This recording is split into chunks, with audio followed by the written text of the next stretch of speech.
नमस्कार दोस्तों, स्वागत है आप सभी का टीचिंग सिट पर। और ये जो अगर बात की जाए यूपी बीएड एंट्रेंस एग्जाम से जुड़ी हुई इम्पोर्टेंट न्यूज़ आई है कि जो उत्तर प्रदेश में कोई भी व्यक्ति अगर बीएड में एडमिशन लेना चाहता है तो उसके लिए एंट्रेंस की प्रक्रिया क्या रहने वाली है, आज इस वीडियो में हम समझेंगे। साथ में ही देखेंगे किस एग्ज़ाम को किस प्रकार से हम लोग भर करके क्वालिफाई करते हैं, उन सभी बिंदुओं पे आज हम नज़र डालते हैं। चलिए सीधे हम पीपीटी पे चलते हैं और देखते हैं। जैसे कि आपको देखने को मिल ही रहा है कि यूपी एंट्रेंस एग्जाम 2026 जो कि बुंदेलखंड यूनिवर्सिटी झांसी के द्वारा कंडक्ट कराया जा रहा है ना। तो इसमें एग्जाम के रिगार्डिंग जितने भी नोटिस से जुड़ी हुई बात होती है उनको यहाँ कवर किया गया है। क्या एलिजिबिलिटी रहने वाली है, क्या सिलेबस पैटर्न रहने वाला है, इन सभी के बारे में थोड़ी सी इस पे चर्चा होगी और हम समझने की कोशिश करेंगे। जैसे कि यहाँ पे अगर हम देखें, देखिए ये यूपी बीएड 2026 की बात की जाए, ज्वाइन एंट्रेंस एग्जाम बोलते हैं। इसके बारे में थोड़ी सी जानकारी दी गई है। इसी को हम बीएड या बैचलर ऑफ एजुकेशन कहते हैं। जो भी व्यक्ति टीचर बनना चाहते हैं, जो भी व्यक्ति 6th क्लास से ऊपर के टीचर बनना चाहते हैं, तो उन लोगों के लिए बीएड एग्जाम कंपलसरी होता है। इसमें भाई बीएड में क्या क्या कर सकते हैं, 6 से लेकर के 12 है ना। आफ्टर 12 के साथ अगर कोई व्यक्ति टीजीटी टीचर बनना चाहता है, पीजीटी टीचर बनना चाहता है, तो साथ में ये सभी में एलिजिबल होता है। साथ में कही जाए तो अगर पीजीटी में एक स्पेशल किसी सब्जेक्ट पे कमांड यानी मास्टर डिग्री होनी चाहिए, हर जगह पे बीएड मान्य होता है। तो बीएड की विशेषता होती है। ड्यूरेशन की बात करी जाए तो अभी 2 साल का ही चल रहा है, पहली विशेष बात है। ये नए सेशन 2026 से लेकर 28 की बात की जा रही है इसमें। अगर यूनिवर्सिटी की बात की जाए तो कौन सी यूनिवर्सिटी कंडक्ट करा रही है, तो ये यूनिवर्सिटी है बुंदेलखंड यूनिवर्सिटी झांसी, जो कि उत्तर प्रदेश में है। और इसने करीब अभी 3 से 4 बार कंडक्ट कराया और समयबद्ध तरीके से काउंसलिंग कराई। बहुत ही अच्छे तरीके से एग्जाम को कंडक्ट करा रही है लगातार 3-4 सालों से। तो इसको फिर से ये जिम्मेदारी दे दी गई है, इस बात का ध्यान रखना है। एंट्रेंस एग्जाम अगर बात की जाए एडमिशन कैसे होंगे, तो ये ज्वाइन एंट्रेंस एग्जाम के माध्यम से होंगे। यानी कि सभी लोगों को एग्जाम फॉर्म बनने के बाद यहाँ पे एक परीक्षा देनी होगी, उसके उपरांत रिजल्ट आने के बाद काउंसलिंग होती है। तो ये बात क्लियर होनी चाहिए। बढ़ते हैं आगे।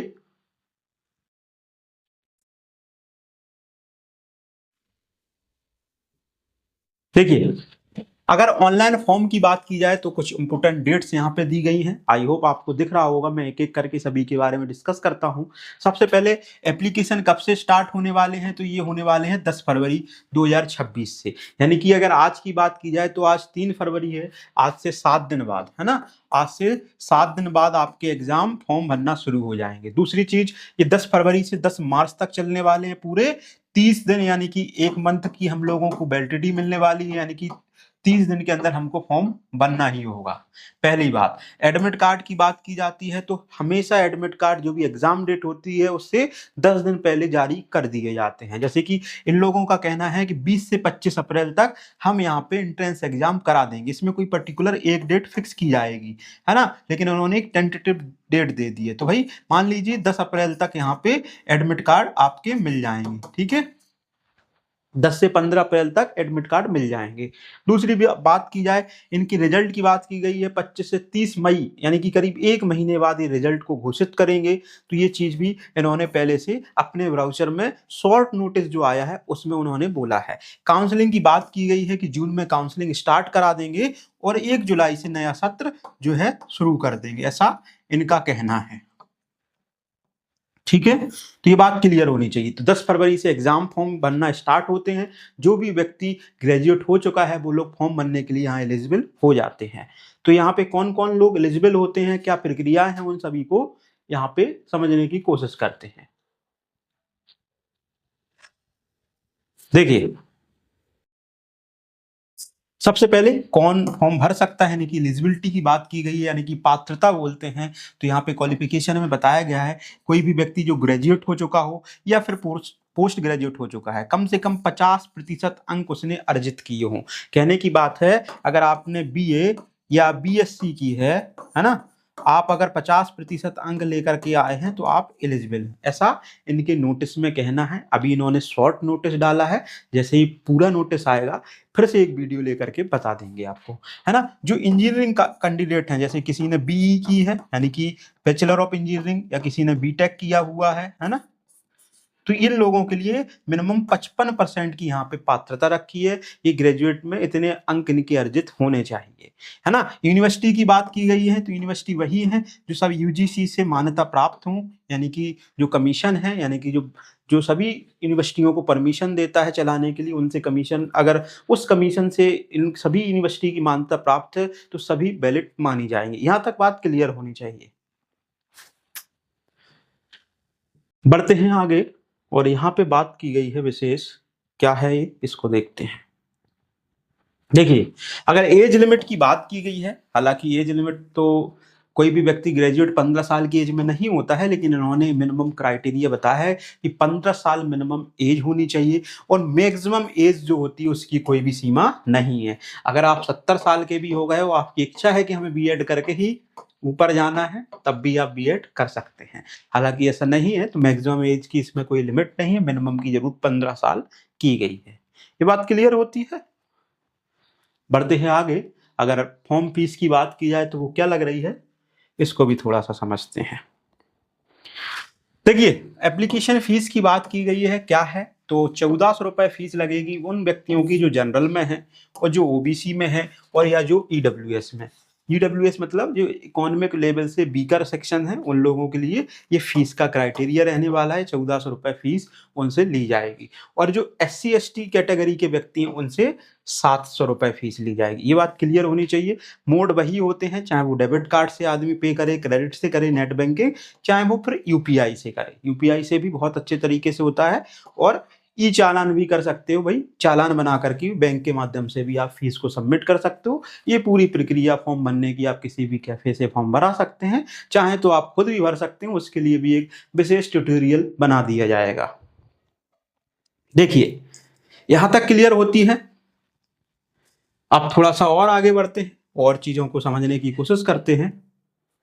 देखिए, यहाँ पे बताया गया है कि एग्जाम और एडमिशन प्रोसेस का क्या प्रोसीजर रहेगा। सबसे पहले हमें ऑनलाइन फॉर्म फिल करना है, ये प्रक्रिया साधारण सी है ना। और एग्जाम फॉर्म जैसे ही फिल कर देते हैं तो हमारे क्या आ जाते हैं, एडमिट कार्ड। तो हमें एडमिट कार्ड क्या करना है, डाउनलोड कर लेना है। डाउनलोड करने के बाद हमें कहाँ जाना है, एंट्रेंस एग्जाम देने। ध्यान रखना है, कोई भी व्यक्ति, फिर से समझा दूं मैं यहाँ पे, कि जो भी व्यक्तियों ने एंट्रेंस एग्जाम भरा है वो एग्जाम दे के आए, एब्सेंट नहीं होना। नंबर चाहे वो 0 आए चाहे -1 आए, फिर भी अगर वो किसी भी प्राइवेट कॉलेज में एडमिशन लेना चाहते हैं, उनका एडमिशन फिर भी हो जाता है, क्योंकि बीएड की सीटें यूपी में बहुत ज़्यादा खाली रह जाती हैं, इस वजह से उन लोगों को एडमिशन्स मिल जाते हैं। तो यहाँ पे एग्जाम देना मोस्ट इंपॉर्टेंट बात है। इस स्लाइड से मैटर ये चीज़ सीखने की ज़रूरत है हमें।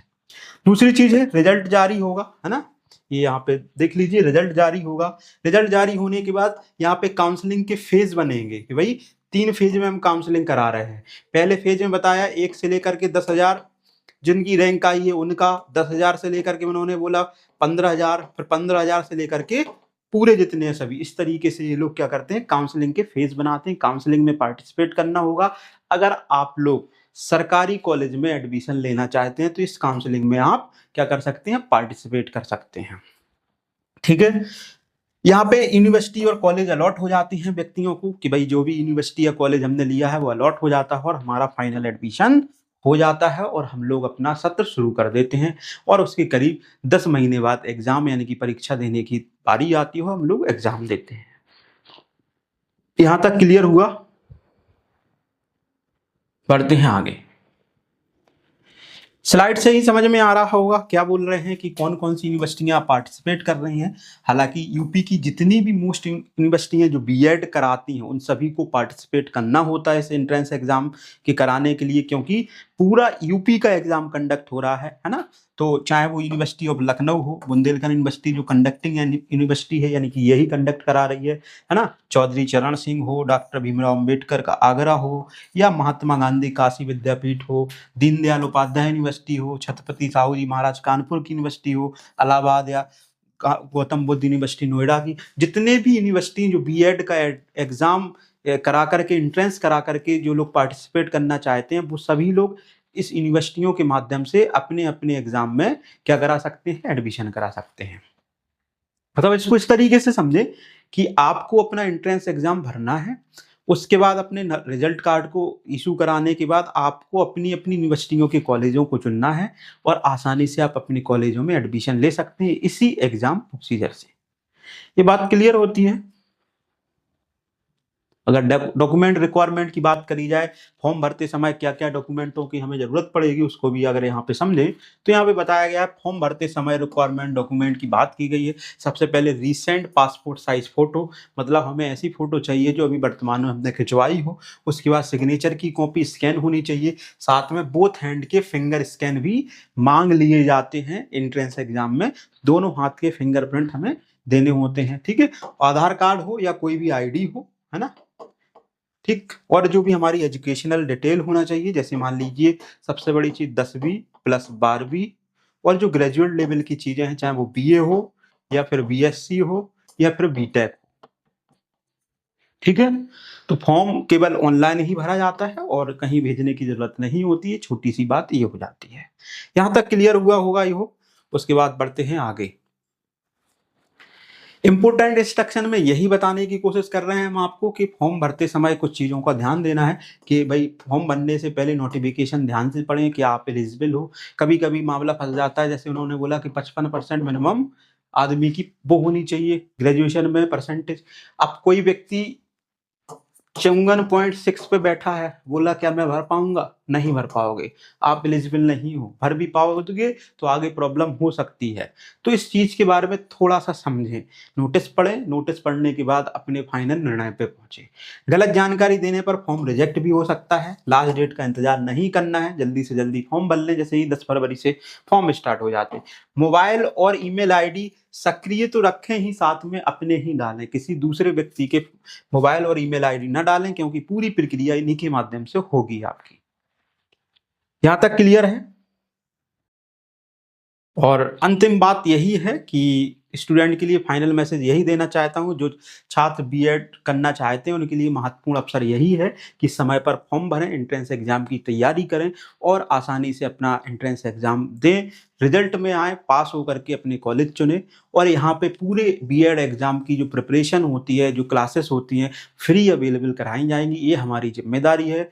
बहुत बहुत धन्यवाद वीडियो देखने के लिए। मिलते हैं अगले वीडियो में। धन्यवाद।